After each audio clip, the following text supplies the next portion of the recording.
Salut, moi c'est Maria Villessa, je suis autrice et bêta-lectrice professionnelle et bienvenue sur ma chaîne YouTube. Aujourd'hui j'avais envie de te parler d'un truc qui arrive beaucoup aux auteurs et aux autrices de romans. Moi la première, c'est que on vit notre vie tranquillement, voilà, on va ranger des choses chez nous, on va faire le ménage, on travaille, on va faire du sport, on va boire un café et d'un coup, bam, t'as l'idée du siècle. En termes de roman, tu as une idée de roman qui débarque et sans prévenir, voilà, ça va être une image, un personnage, une scène, une phrase, un lieu, une idée de conflit. Moi, des fois, c'est une scène de friction entre deux personnages qui va me donner une idée. Bref, en fait, tu vas avoir un truc qui vient te saisir. Comme ça, sans prévenir, comme si voilà, on t'avait frappé ou qu'on avait appuyé sur un interrupteur à l'intérieur de ton cerveau. Et là, il se passe en général souvent la même chose. C'est-à-dire que tu as l'excitation du début de « Oh mon Dieu, j'ai une idée, c'est trop bien, ça ferait une trop bonne idée de roman. » Voilà. Et très vite, tu vas avoir ce petit doute qui vient comme ça, hein, tu sais, le petit truc vicieux là dans ta tête, qui vient de te dire est-ce que elle est vraiment bonne cette idée, tu vois? Est-ce qu'elle vaut le coup?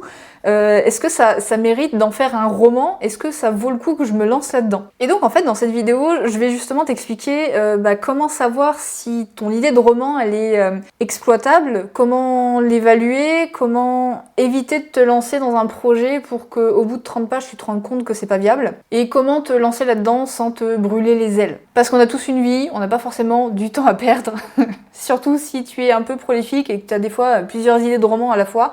On a aussi le travail à côté, une vie de famille, une vie perso qui fait que voilà, si tu te lances dans un énième projet de roman et que finalement tu te rends compte qu'au bout de 30 pages ça vaut pas le coup, tu te dis mince, j'ai perdu du temps pour rien alors que j'aurais pu m'en servir pour autre chose. Bon, déjà le premier conseil que je vais te partager aujourd'hui, j'espère que tu l'as déjà. Ou alors c'est l'expérience qui va te l'apprendre, c'est de noter ton idée tout de suite, maintenant, dès que tu peux. Et vraiment, ne fais pas confiance à ta mémoire de Dory, vraiment, s'il te plaît. Parce que le nombre de fois où j'ai eu des idées comme ça de romans, où je me suis dit, ouah, c'est incroyable, et c'est tellement incroyable que je vais m'en souvenir, forcément. Bah non, tu t'en souviendras pas. Donc vraiment, dès que tu peux, prends un carnet, prends ton téléphone, fais un mémo vocal, note ton idée quelque part, même si c'est juste une phrase, un truc brouillon, on s'en fout, note ton idée quelque part. Moi personnellement, en général, si c'est chez moi, si ça m'arrive chez moi, j'ai toujours un papier, un carnet qui traîne, des post-it, et malheureusement j'ai souvent mon téléphone greffé à la main. Donc soit je peux noter mon idée sur un papier, soit j'ai une note dans mon téléphone, j'ai une application Google Keep, et avec une note qui est entièrement réservée à toutes mes idées de romans. Donc dès que j'ai une idée qui pop, soit je la note quelque part et ensuite je la rentre dans mon téléphone, soit je la note directement dans mon téléphone. Voilà. Et ça va être une phrase, une idée de tiens, j'ai une idée de machin truc, d'un roman, voilà, ou enfin bref. Je la note et rien que... En fait, moi je sais que ma mémoire s'entretient en écrivant les choses. C'est-à-dire que rien que le fait de noter quelque part un truc que je veux retenir, ça me permet de la retenir plus facilement. Je sais pas si tu vois ce que je veux dire. Tout le monde fonctionne peut-être pas comme ça, mais dans tous les cas, une fois que c'est noté, écrit quelque part, voilà, en général c'est pas perdu. Et d'ailleurs, on s'en fout que tu doutes, on s'en fout que ton idée est peut-être nulle, parce que même si t'as une idée et tu te dis « Ah, c'est nul ça en fait », note-la, parce que peut-être ce que tu trouves nul aujourd'hui sera une idée géniale pour plus tard, ou alors peut-être que ça va maturer entre-temps dans ton esprit, qui fait que ton idée nulle du début sera en fait une idée incroyable dans quelques jours, des semaines, des mois. Parce qu'en plus de ça, en fait, on se rend pas compte, mais notre cerveau, des fois, il fait des connexions tout seul, et rarement au moment où on s'y attend. Ensuite, le deuxième point que je vais aborder avec toi, j'en ai déjà parlé dans une autre vidéo, c'est d'arrêter aussi de chercher l'idée originale, l'idée qui n'a encore jamais été écrite, jamais vue, jamais entendue. Et tu sais pourquoi ? Parce qu'elle n'existe pas. Voilà, tout simplement. Je fais partie des gens qui considèrent que déjà tout a été écrit, tout a déjà été fait. Et si on devait se rattacher qu'à ça, on ne créerait plus rien aujourd'hui. Voilà. Et en fait, le truc, cette idée d'originalité, elle ne réside pas dans une idée propre, mais dans la façon dont tu vas la traiter. Ça va être dans la manière dont toi tu vas raconter une histoire qui a déjà été racontée 500 fois avant toi. D'autant plus que par exemple, tu vois, quand tu as une idée de roman qui part par exemple sur une phrase, moi ça peut m'arriver souvent sur les paroles d'une chanson. J'entends une phrase dans une chanson, je me dis ah ça ferait une histoire incroyable ça, et ça part dans tous les sens. Pour la même phrase que va entendre 3 auteurs différents, tu n'auras pas, ça partira pas dans la même direction.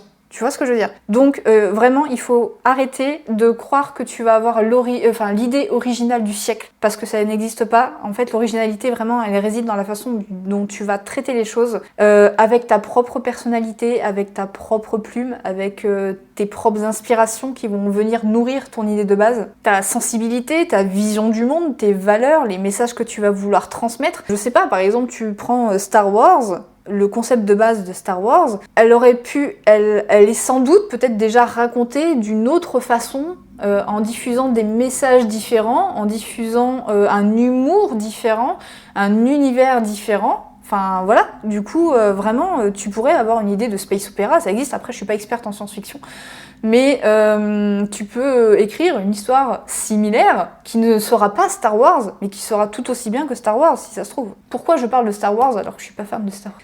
C'est pas que je suis pas fan, j'aime beaucoup l'univers, mais je suis pas une fan hardcore et je suis pas une adepte, enfin je suis pas fine connaisseuse de science-fiction. Et pourtant, ma série préférée de tous les temps, c'est Doctor Who, qui est une série de science-fiction. Voilà.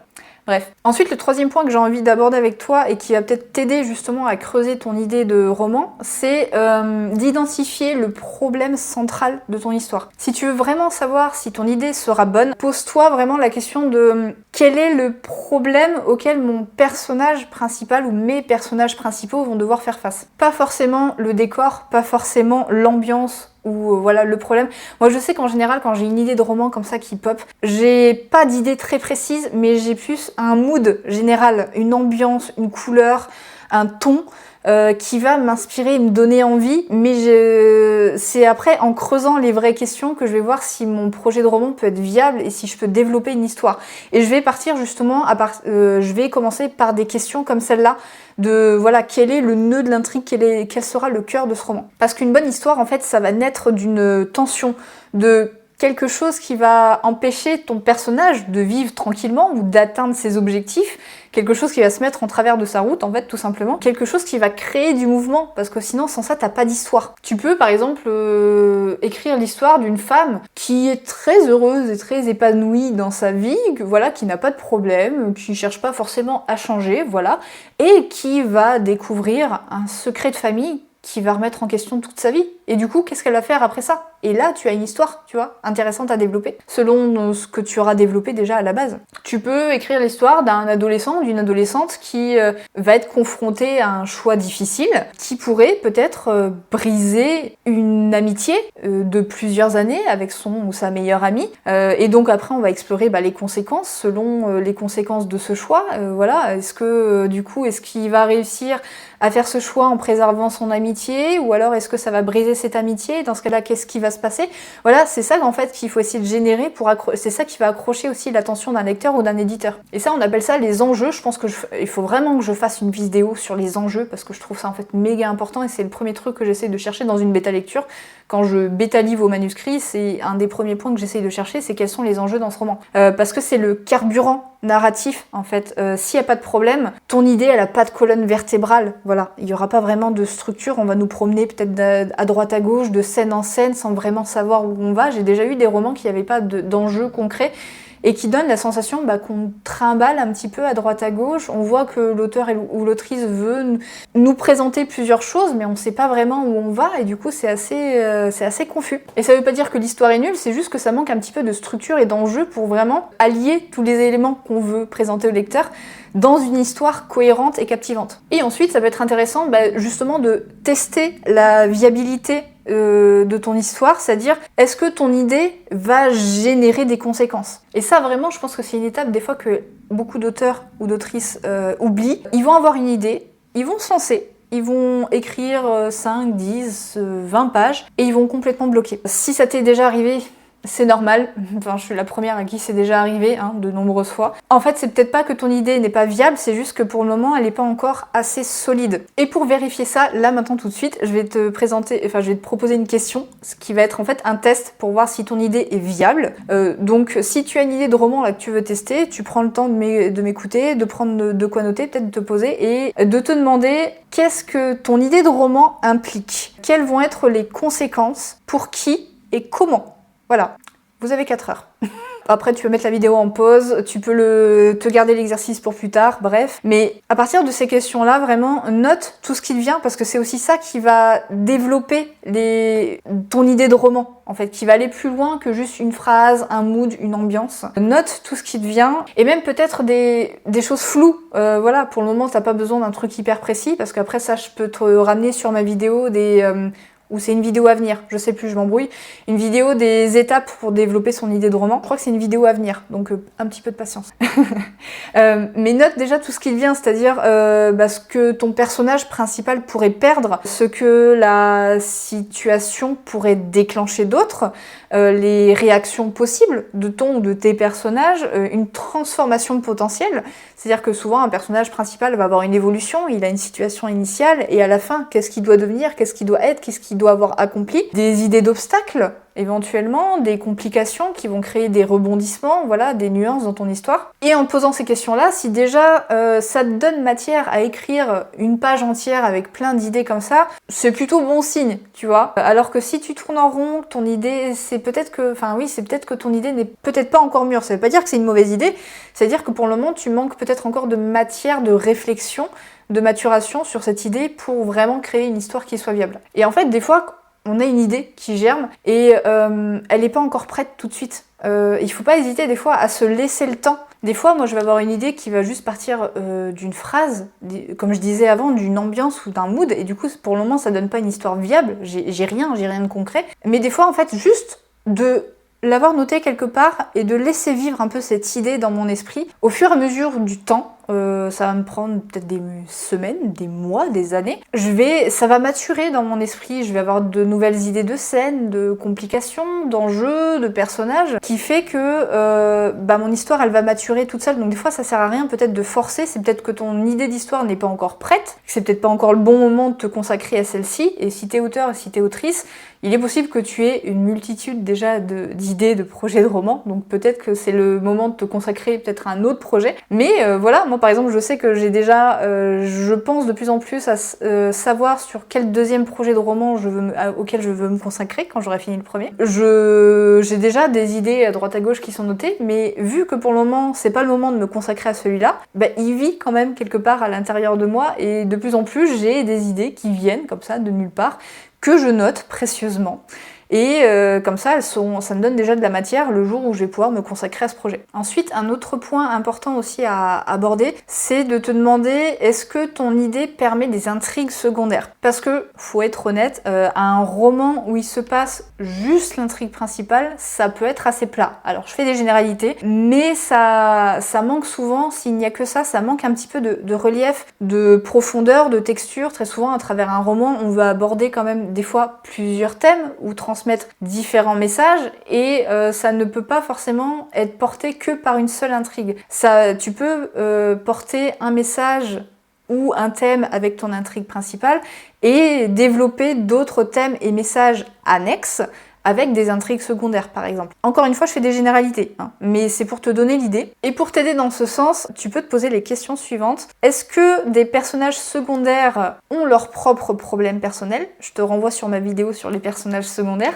Donc est-ce que tes personnages secondaires ont aussi leurs propres soucis à régler? Est-ce que ton personnage principal a un passé qui peut ressurgir éventuellement? Et là, ça va aussi créer autre chose. Ça peut soit créer une intrigue secondaire, soit amener ton intrigue principale ailleurs. Est-ce qu'il y a des tensions relationnelles? Très souvent dans des histoires, alors je pense par exemple au roman un peu young adulte, par exemple là en ce moment je suis sur une dystopie young adulte, on a l'histoire principale avec le contexte politique, voilà, comment les personnages se débrouillent à travers ça, et on a aussi des intrigues relationnelles secondaires, très souvent amoureuses. Ça me pose un petit peu problème, mais bon, ça c'est personnel.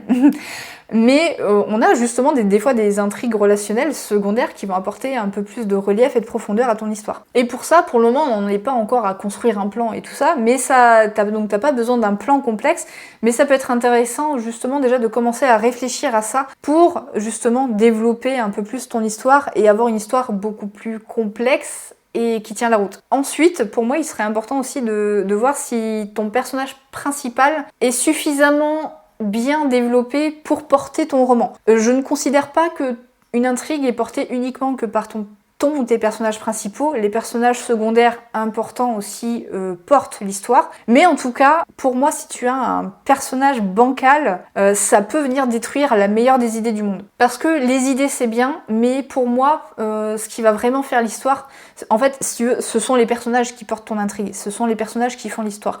Donc, il est important pour moi d'avoir des personnages qui tiennent la route. Là, on va parler du personnage principal, mais ça vaut aussi pour les personnages secondaires importants. Donc, tu peux te demander déjà qui il est vraiment, qu'est-ce qu'il veut, quels sont ses buts, ses désirs, ses objectifs. Souvent, il va en avoir un ou deux principaux. Qu'est-ce qu'il refuse d'admettre, éventuellement? Ça peut être intéressant pour créer un peu d'ambivalence chez ton personnage. Qu'est-ce qui le mettrait face à lui-même, à ses propres vérités? Il y a des choses des fois qu'on ne veut pas voir dans notre vie, et il y a des événements, des gens qui vont nous mettre un petit peu face à nos vérités, donc ça peut être intéressant. Et surtout, par exemple, qu'est-ce que ton personnage doit comprendre, accepter ou affronter pour évoluer, pour atteindre son objectif. Voilà. Là, ça va déjà donner de la matière. En fait, j'ai du mal avec ces fiches personnages où il faut écrire son nom, son prénom, ses passions, son signe astrologique, ses qualités, ses défauts. Je préfère développer un personnage à partir de questions comme ça qui va vraiment créer de la matière et t'aider aussi à développer ton histoire. Et ensuite, le dernier point, ça va être un rappel de ce que je t'ai déjà dit un petit peu par-ci par-là, mais c'est de t'autoriser aussi à laisser mûrir ton idée. Parce que, comme je disais, il y a des fois des idées qui demandent plus de temps que d'autres. Il y a des idées où ça va être une évidence tout de suite et tu vas pouvoir te lancer dans ton projet tout de suite, maintenant, à fond. Et il y a d'autres idées où des fois, t'as juste une vague idée. Très souvent, tu vois, moi je te le dis, j'ai juste un mood, une ambiance, un truc que je veux transmettre. Moi je suis très souvent sur ça, ou alors des thèmes, des messages, des idées de personnages que je veux mettre en avant, mais c'est pas suffisant pour faire une histoire. Et soit vraiment je prends le temps de me poser et de brainstormer le projet, comme on dit, ou alors juste, pour le moment c'est pas le moment que je me consacre à cette idée, donc je me la note quelque part, et je vais me laisser le temps. Et des fois, en fait, sans forcer, il y a des choses qui vont venir naturellement, parce que la vie du quotidien, parce que t'auras lu un livre incroyable qui va te donner une idée pour ton roman, t'auras vu un film super, une série où un personnage t'aura impacté et tu te dis purée, moi c'est ça que je veux aussi pour mon histoire. La vie du quotidien, un événement qui t'arrive dans ta vie, des gens que tu rencontres, qui font qu'en fait ça va venir nourrir ce projet de lui-même. Et comme d'habitude, n'hésite pas à chaque fois à prendre des notes dès que tu as un truc qui te vient dans ta tête, même si tu te demandes si ça vaut le coup, note-le. Et tu verras si tu t'en serviras plus tard. Donc voilà, c'était tout pour cette vidéo. Vraiment, rappelle-toi en fait que une idée de roman, elle n'a pas besoin d'être parfaite. C'est comme ton roman en fait, elle n'a pas besoin d'être parfaite. Elle n'a pas besoin d'être originale, d'être novatrice, de changer la vision, de créer un roman ou une histoire. Elle n'a pas besoin d'être complète. Déjà d'avoir une ébauche d'idées pour voir, et puis vraiment de tester un peu comme les conseils que je t'ai apportés dans la vidéo, de tester, voir si c'est une idée qui peut tenir la route éventuellement. C'est déjà super en fait. Ton idée, elle a juste besoin déjà de t'attirer, de t'appeler. Moi c'est vraiment j'ai une idée qui m'appelle, qui me donne envie. On m'a déjà demandé dans quel genre j'écris. Est-ce que j'écris de la fantasy? Est-ce que j'écris de la romance? Est-ce que j'écris pas un genre, moi très souvent c'est l'idée qui va appeler le genre. J'ai vraiment ce sentiment un peu d'appel, de choses à transmettre, de messages à transmettre. Voilà, ça c'est propre à chacun. Mais ton idée, elle a surtout besoin déjà d'exister, de t'attirer, de te motiver, de te hyper, de contenir un problème, d'ouvrir des possibles, de permettre aussi un conflit et des enjeux et des personnages intéressants. Et après, si c'est le cas, déjà, tu peux foncer. Après, tout dépend de ta façon après de développer un projet. Mais si déjà t'as ça, fonce. Si c'est le moment pour toi, fonce. Voilà. Donc écoute, sur ce, n'hésite pas à me dire si la vidéo t'a plu, si ces conseils t'ont parlé. Comme d'habitude, si tu en as d'autres à nous partager, n'hésite pas aussi. Et moi je te dis à très vite. Salut.